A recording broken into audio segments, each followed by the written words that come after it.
Ah zut, c'est bien bouché ce matin. Et je dois me rendre à Chambéry. Là, je suis un peu embêté. Enfin, je dois ramener le PA28 à Chambéry. Là, je suis quand même embêté. Et heureusement, on va en profiter pour faire quelque chose. On va faire un vol avec un atterrissage AirNav. Une approche AirNav. Alors l'approche AirNav, il y a deux types d'approches IFR principal type d'approche IFR, c'est l'ILS qui nécessite un équipement de radio de navigation au sol, et la AirNav qui est en fait le GPS tout simplement. Et l'avion va suivre une route et des attitudes qui sont connues de son GPS. Alors ça, on va l'enlever. Alors normalement j'ai réglé le problème par rapport à la dernière vidéo du démarrage. Il y a un bug en fait. Alors les loupiottes, qu'est-ce qu'il nous faut d'autre? Il démarre plein petit pas normalement celui-là. Donc, voilà. En fait l'erreur c'est si on le fait avec un instrument, on règle le mélange avec un instrument, là vous voyez, et en fait il le prend pas et ça ne fonctionne pas. Il faut faire un coup à la main, le remonter, et normalement ça devrait fonctionner. On pas oublier de mettre là un réservoir. Ok. Et qu'est-ce que j'ai oublié? Éventuellement la pompe électrique, la pompe. Ok. Alors ça, en même temps que le moteur démarre, c'est un gros coup de tonnerre. On n'entend plus du tout le moteur là. Allez, l'alternateur, on va le faire comme ça va être sympa. Je regarde un truc, ouais, la réchauffe-pitot fonctionnait pas, et là ce bouton là en fait il est bloqué par moment, il y a un bug. Ok, là ça a l'air de fonctionner, c'est pas très important de toute façon. Ce que j'ai pas essayé, c'est les lumières là sur ça. Je crois que ça fonctionne avec ça.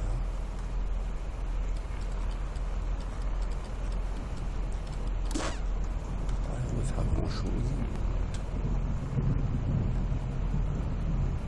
Lever le manche.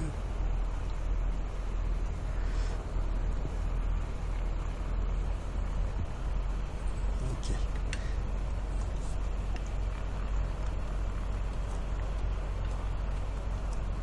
Ça c'est bien d'avoir la lumière quand même. Je sais pas comment il fonctionne cet avion. Bon, c'est pas bien grave. Alors, ici, entrée. On va pas s'en servir de ces GPS là. On va se servir du GTN 750. Alors GTN 750, vous pouvez l'avoir gratuitement sur FlightSim. Et en plus, qu'est-ce que je sais pas là? C'est ici.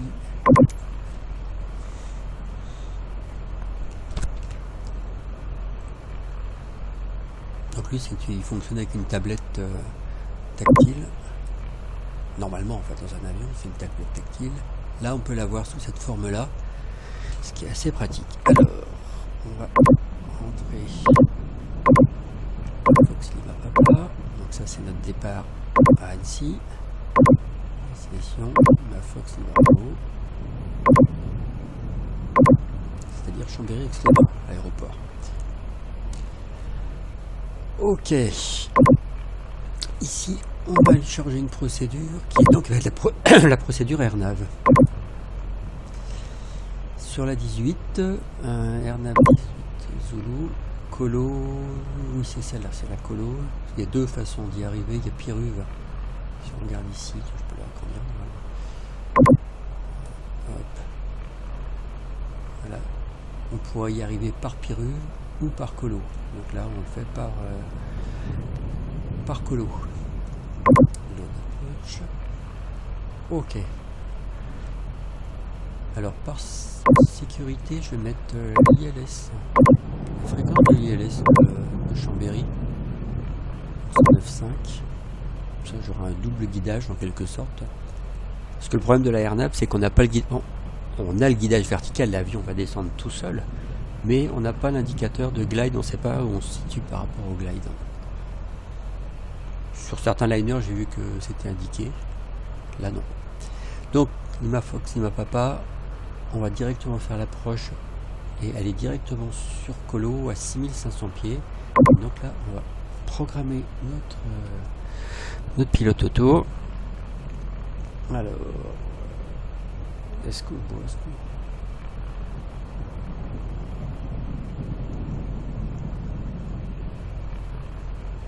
voit pas beaucoup, hein. Pourquoi il est sombre? Normalement, il est sombre, donc il devrait le voir encore mieux s'il fait sombre. Bon, je pense que vous voyez quand même. On va le mettre, on va le programmer à 6500. Ok, 6500. Alors je sais pas si avec celui-là on peut directement lui faire une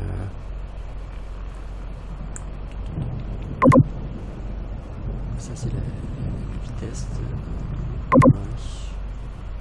on verra si ça fonctionne. Oui, on peut lui mettre, c'est-à-dire qu'en fait il y a deux types de fonctionnement. Soit on se met donc c'est la vitesse verticale en fait. Soit on choisit sa vitesse verticale et quand on démarre en fait, quand on demande à l'avion de rejoindre l'altitude, il va le faire en fonction de cette vitesse verticale qu'on a fixée.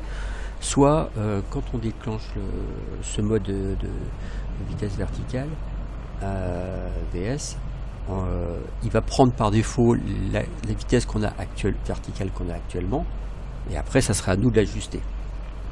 Donc là je sais pas, donc là je l'ai mis à 700 et on va voir s'il reste s'il partira directement à 700 ou pas. Ok, voilà, donc on va rejoindre le début de cette secteur AirNav.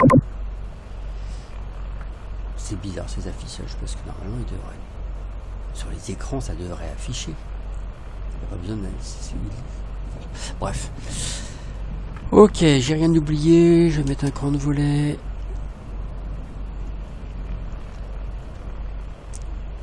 Ok.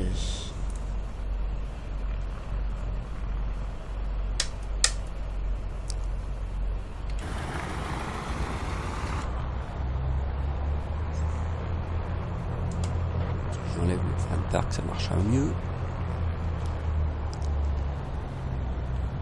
Et on va se mettre on va rejoindre la 22.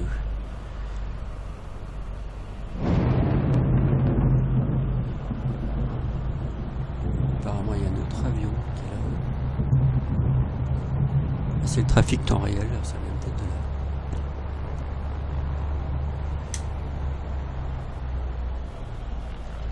Sympa avec l'orage. Bien bouché.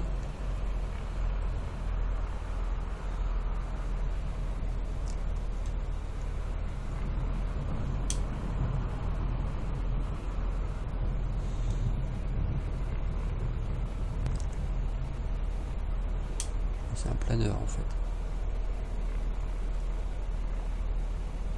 Ouais, c'est bizarre, il y a beaucoup de planeurs, je trouve, dans Flight Simulator, plus que dans la vraie vie. Je sais pas pourquoi. Il y a des planeurs partout.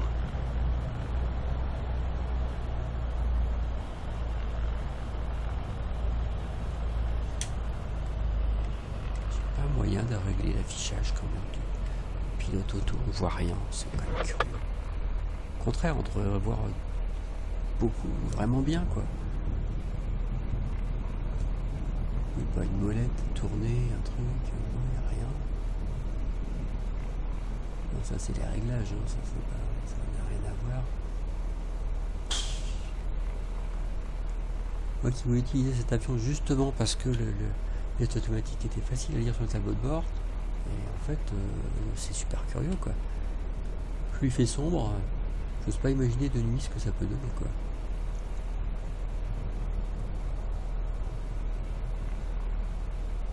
Ouais, c'est bizarre.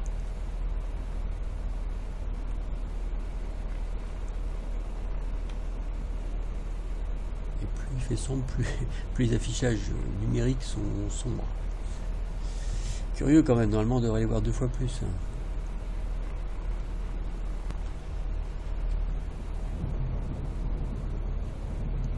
Donc il y a un primeur sur cet avion, on ne sait pas à quoi il sert, il n'est pas dans la checklist. Bon. Ça c'est quoi ça? Ah non, oui, ça c'est le trim, je me demande toujours à chaque fois ce que c'est, mais c'est le trim. C'est le trim numérique. Ok, allez. On part, je mets un grand volet, on y va.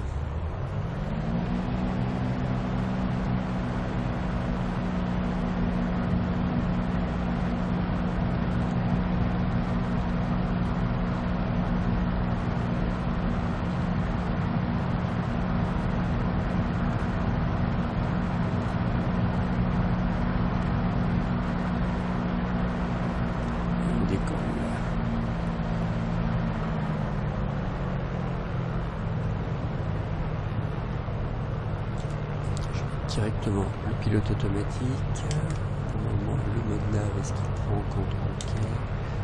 Le mode VS. Ah oui, alors donc j'ai la réponse de tout à l'heure.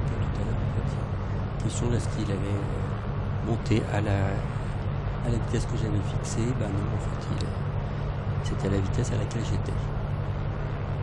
Vous voyez, il tourne automatiquement. Là je tiens plus le manche. Et il va rejoindre la route en fait, simplement, que j'ai programmé. Voir sur le GPS, sur la route, sur la carte, je veux dire. Voilà, là il est en train de, donc on va décoller là, il est en train de rejoindre la route au Fuchsia et il va monter tranquillement jusqu'à 7500 pieds.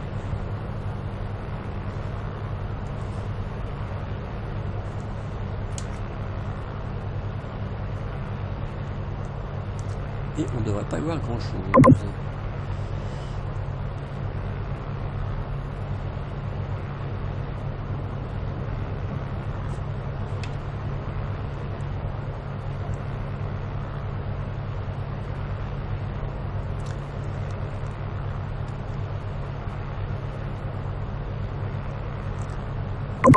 un peu la carte.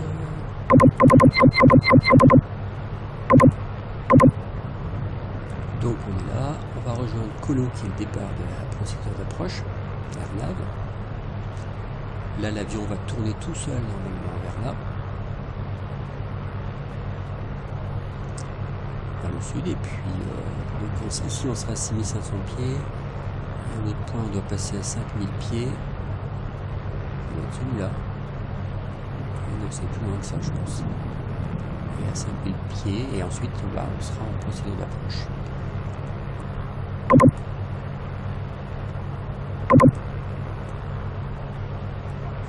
Sur le point de vol.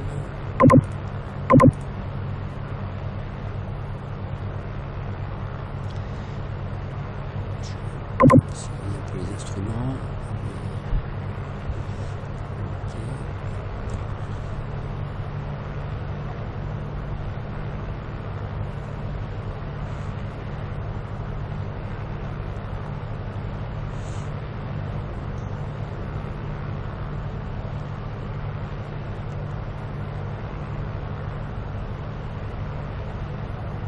Donc je vais essayer de faire quelques vidéos un peu pédagogiques, mais sans que ça soit très très construit. Si vous regardez ces vidéos, il faut savoir, vous allez avoir quelques infos dans certaines vidéos, d'autres infos dans d'autres vidéos. Ça sera un petit peu en fonction de comment je sens les choses.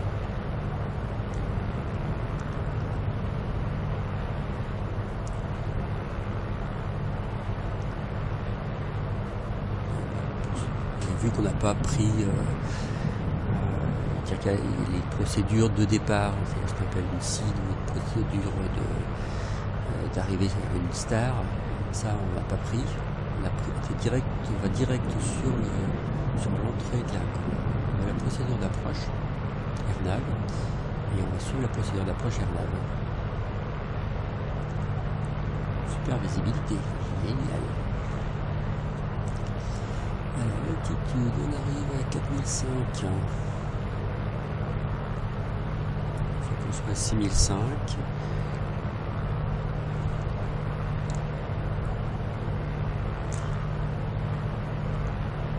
Ah, vous voyez pas, pas hein, sur le pilote automatique, alors je pensais que ça allait être bien visible.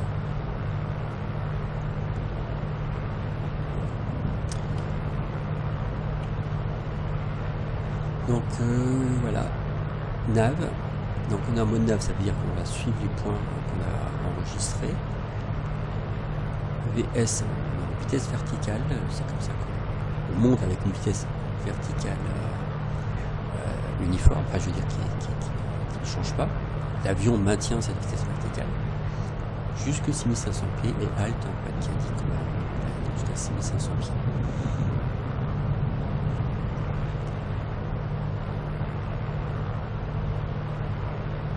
Et normalement quand on est à 6500 pieds, on devrait arrêter de monter. Ce qui m'embête un tout petit peu, la vitesse elle est comment? Ouais, la vitesse elle est un peu... ça va, on peut monter plus vite. On va lui demander de monter un peu plus vite parce qu'autrement on va arriver...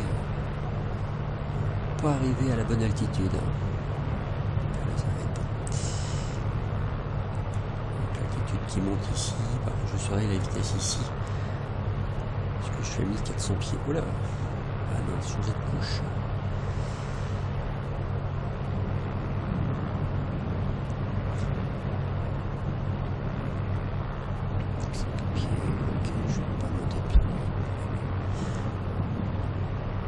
Là on est à 800 pieds minutes, on va descendre à 800 pieds minutes, on l'a là en fait.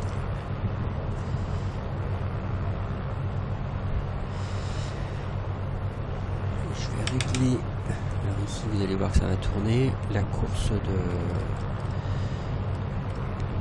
Ça c'est la course pour la piste, c'est pas très utile. Donc au 180, c'est pas indispensable. Hein. Juste donner une indication supplémentaire. Normalement quand on va être en face de la piste, bah, la flèche va être, cette petite flèche jaune va être vers le haut.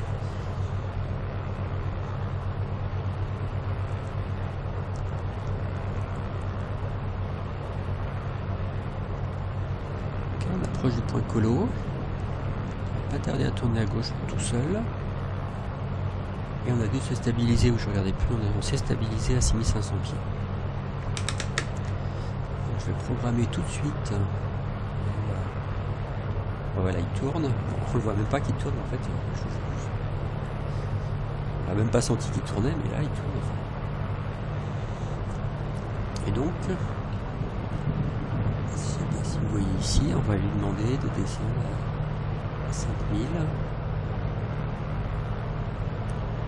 Et il va choper le glide. Alors, la speed. Et là, on va lui mettre une vitesse négative de 700 pieds. Faut que je ralentisse parce que trop on va me faire des blagues. Ok. Faut vraiment surveiller la vitesse.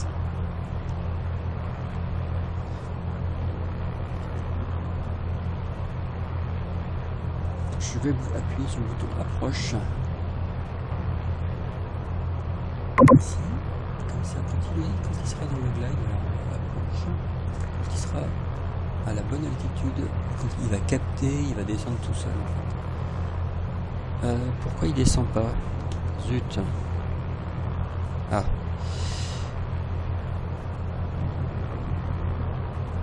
Voilà, je vais accélérer un peu la descente là, parce que là ça va pas le faire trop. J'ai oublié de lui demander de descendre. Quand on parle comme ça, on manipule, on perd un peu de concentration. Donc l'altitude descend. Voilà, on est à 1000 pieds minutes. On va attraper.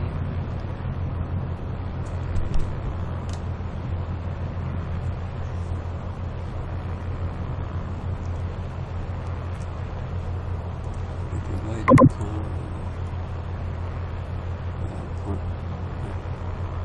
À 5000 pieds. Ah non, celui-là, on va être au-dessus de 5000 pieds, celui-là, on va être au-dessus. On va être à 5000 pieds pour avoir largement le temps d'y arriver.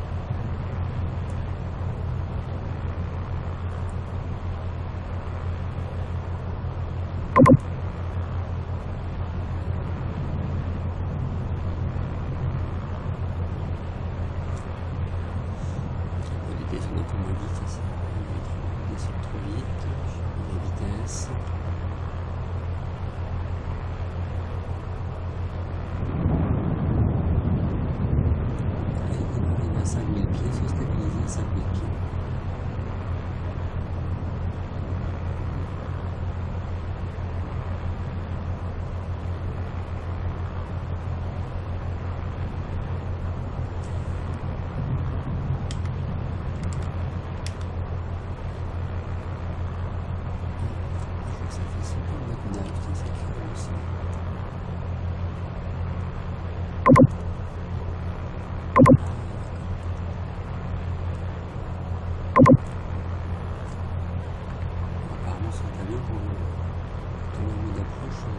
il apparaît plus comme étant en mode noir. Donc ok, et normalement quand on va être au bon endroit,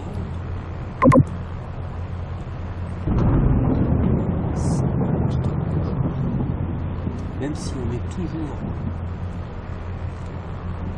à 5000 pieds. Oh, il y a un truc que j'ai pas fait, c'est régler la bonne. Alors ça, c'est vraiment le truc à pas oublier sur l'aéronave, c'est de se mettre à la bonne, bon QNH en fait. Parce que l'orage, pour la descente, il se base sur la pression atmosphérique en fait. Il y a pas de, le guidage vertical se fait par rapport à l'altitude. L'altitude QNH. Donc il faut vraiment avoir une pression atmosphérique correctement rentrée. Ok. Alors.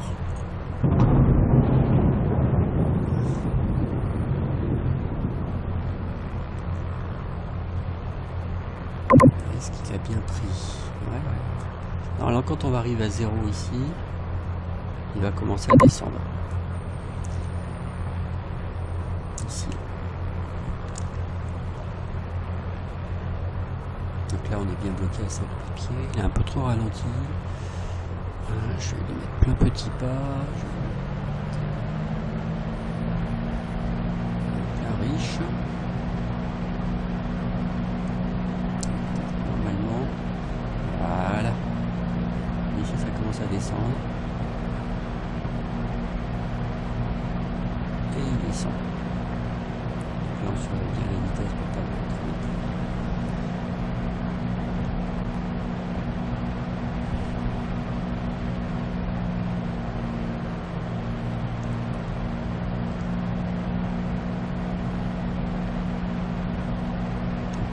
Prochaine étape, c'est la piste. Alors normalement il y a une altitude minimale pour laquelle je dois voir la piste. Si je vois pas la piste, je fais une remise de gaz. Bon là on va aller jusqu'à la piste. C'est vraiment un exercice très simple pour vous montrer comment ça fonctionne la prochaine nave. Alors vous pouvez voir ici, ça c'est parce que j'ai aussi rentré la fréquence VLS qui suit la même approche en fait. Vous avez les deux petits indicateurs ici qui indiquent qu'on est bien sur le glide de l'ILS, mais on est en aéronave. C'est-à-dire qu'on n'utilise pas l'ILS, c'est juste une indication visuelle que j'ai sur ce. Et on est ici, il indique bien le GPS.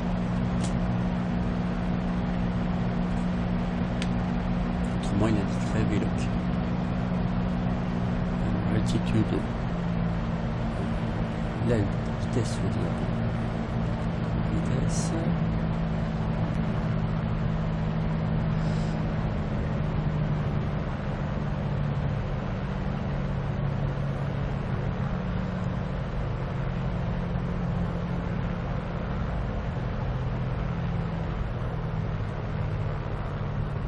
Je vais laisser prendre un peu de vitesse, là c'est une erreur.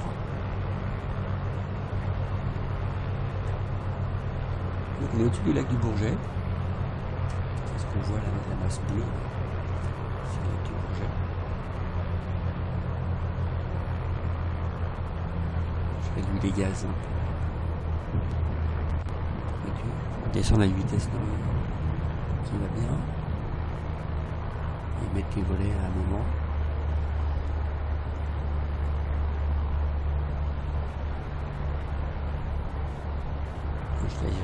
Quand je serai dans l'arc blanc, voilà, je vais mettre un grand volet. Et là, je vais surveiller la vitesse, hein. C'est vraiment le truc à faire dans la descente. De toute façon, on voit rien en face. Il va falloir juste surveiller la vitesse. Donc ici.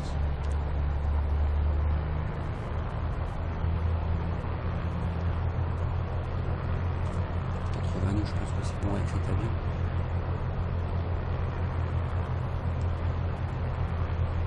À 2500 pieds, la piste est à 700 quelque chose.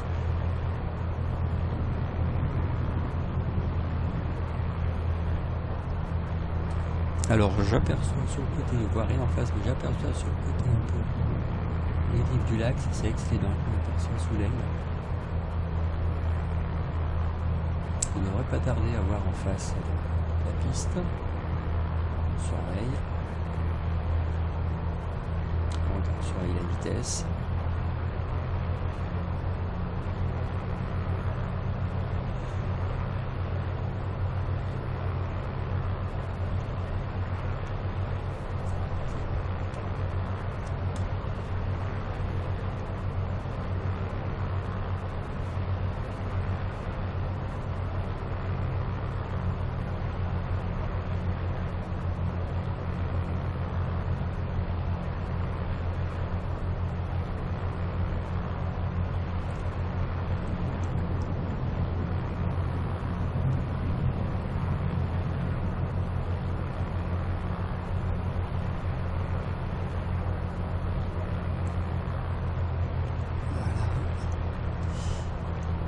Toujours pas de piste. Avec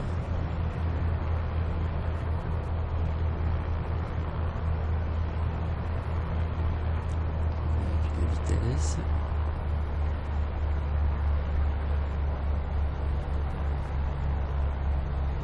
Vraiment proche là. On voit toujours pas la piste. Alors que je voyais avec les bains tout à l'heure. Ah, on voit peut-être le bord du lac. Ouais. Ça va avoir le bord du lac, la piste elle est au bord du lac. Un deuxième point de volet. Il n'y a pas de lumière ou quoi sur cette piste? Je suis sûr que si on voit le papy, ok. Qui nous dit qu'on est pris dans l'axe. Le papy il est là, vous voyez. Et on voit la piste.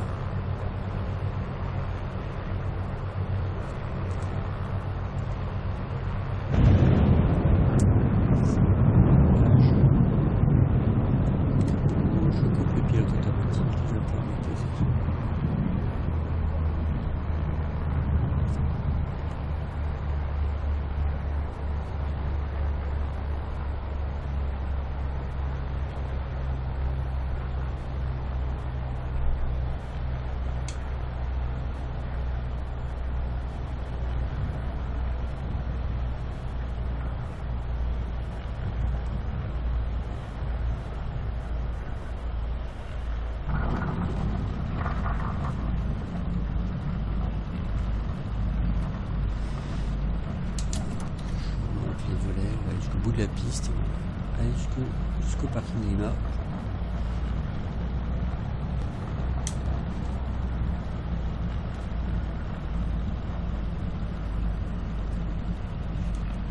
Donc voilà l'approche Airnav. Si vous ne connaissez pas du tout, j'espère que cette vidéo vous donnera quelques informations. C'est pas vraiment un tutoriel, hein, c'est juste pour vous montrer comment ça se passe.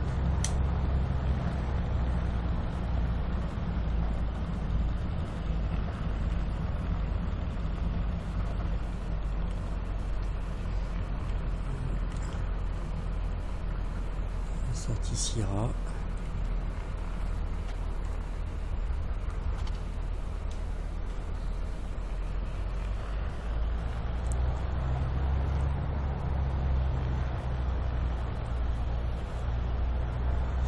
Bon, finalement cet avion, quand on a compris comment on le démarre,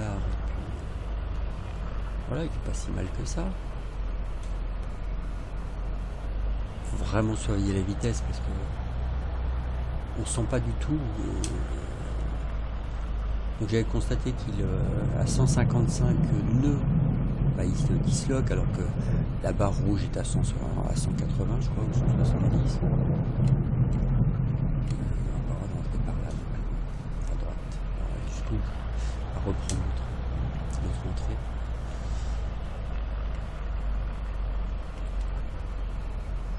Voilà, donc c'est un peu bizarre pourquoi il y a cette histoire de... Donc c'est la VNE, la vitesse qu'il ne faut pas dépasser, qui normalement doit être à 170 ou 180, et à 155 l'avion il se disloque. C'est quand même bizarre.